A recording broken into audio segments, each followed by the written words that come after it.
বিজ্ঞান আৰু প্ৰকৃতি, সায়েন্স এণ্ড নেচাৰ। প্ৰকৃতাৰ্থত ক'বলৈ গ'লে বিজ্ঞান আৰু প্ৰকৃতি এটা আনটোৰ ওপৰত নিৰ্ভৰশীল। মানে প্ৰকৃতিৰ বুকুতে বিজ্ঞানৰ সম্প্ৰসাৰণ হয়, বিকাশ হয় বা বৃদ্ধি হয়।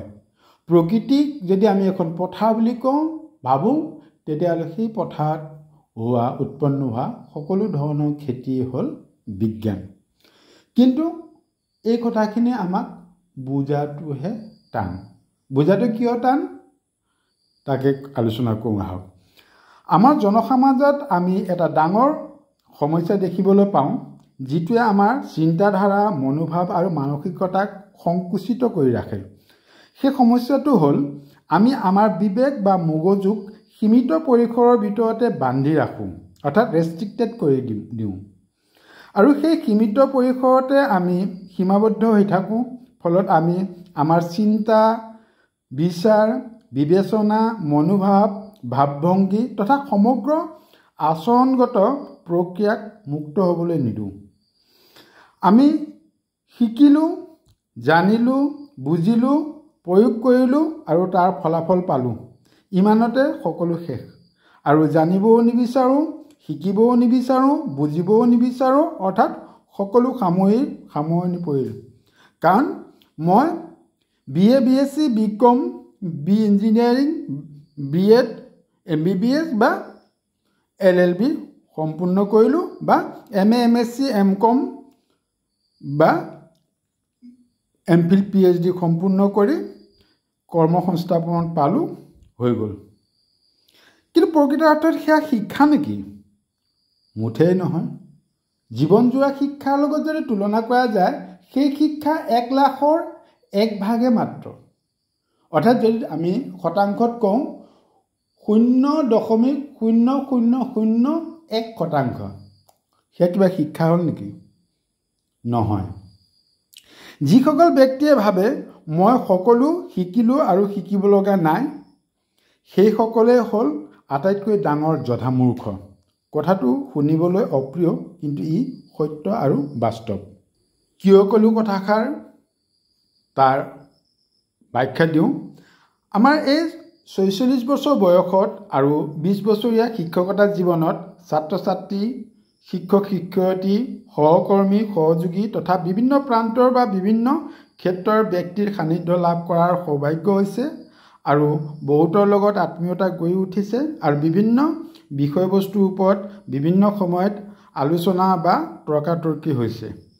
শেষত এনে কিছুমান সিদ্ধান্তত উপনীত হওঁ যেন মহাবিদ্যালয়, বিশ্ববিদ্যালয়ৰ দৰে উচ্চ শিক্ষানুষ্ঠানত শিক্ষকতাৰ দৰে কৰ্ম সম্পাদন কৰি থকা ব্যক্তিসকলৰ মানসিকতাও ইমান সংকীৰ্ণ হ'ব পাৰেনে?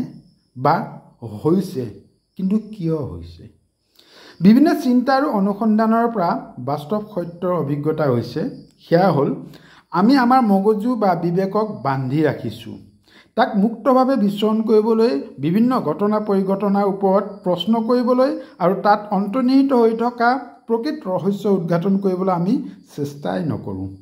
নিজৰ সীমিত পৰিসৰৰ মাজতে বিচৰণ কৰি আছোঁ আৰু সেই পৰিসৰ বা পৰিসীমাই আমাৰ বাবে সমগ্ৰ বিশ্ব। ইয়াৰ অৰ্থ এইটো নহয় যে আমি একো শিকাই নাই বা একো নিশিকিলোঁ। শিকিছোঁ, শিকি আছোঁ আৰু ভৱিষ্যতেও শিকিম।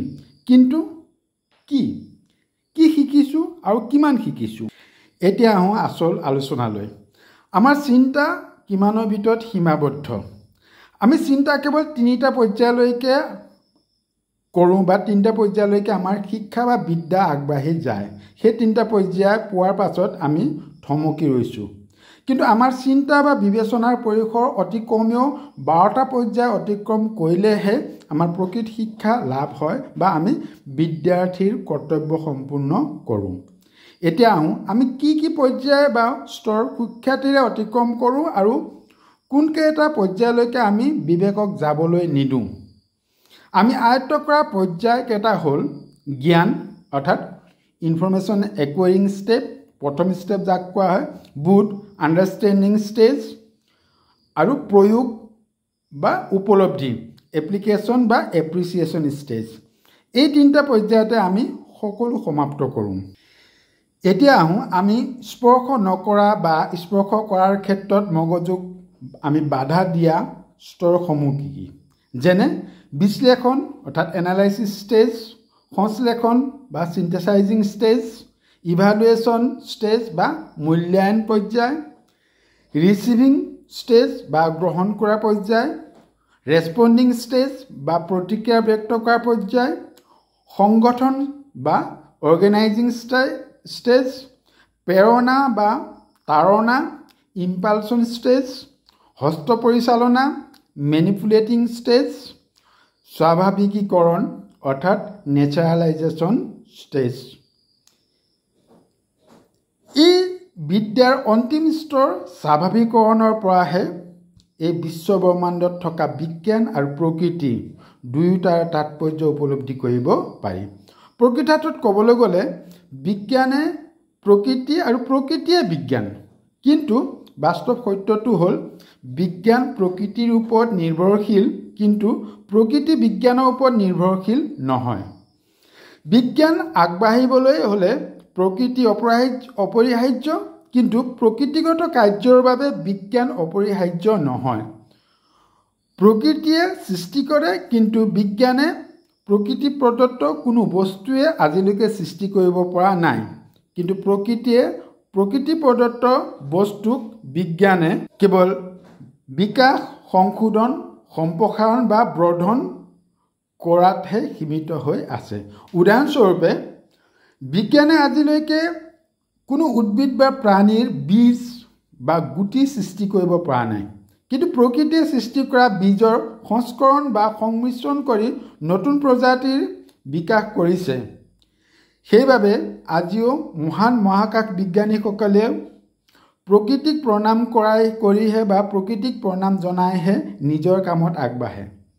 চিকিৎসা বিজ্ঞানে যেতিয়া নিজৰ সামৰ্থ্য অনুযায়ী ৰোগী এজনক চিকিৎসা আগবঢ়ায়, কিন্তু যেতিয়া ৰোগীক আৰোগ্য কৰি তুলিব নোৱাৰা হয়, তেতিয়া কিন্তু হাত দাঙি প্ৰকৃতিৰ ওচৰত শৰণাপন্ন হৈ কয়, আৰু যদি কিবা হয় বা কিবা চমৎকাৰ হয় তেন্তে প্ৰকৃতিৰ দ্বাৰাহে সম্ভৱ। ইয়াৰ অৰ্থ এইটোৱে যে সেই মহাকাশ বিজ্ঞানীসকল বা বিশ্ববিখ্যাত চিকিৎসকসকলৰ বিদ্যা কেৱল তিনিটা স্তৰতে সীমাবদ্ধ বা সীমিত হৈ থকা নাই।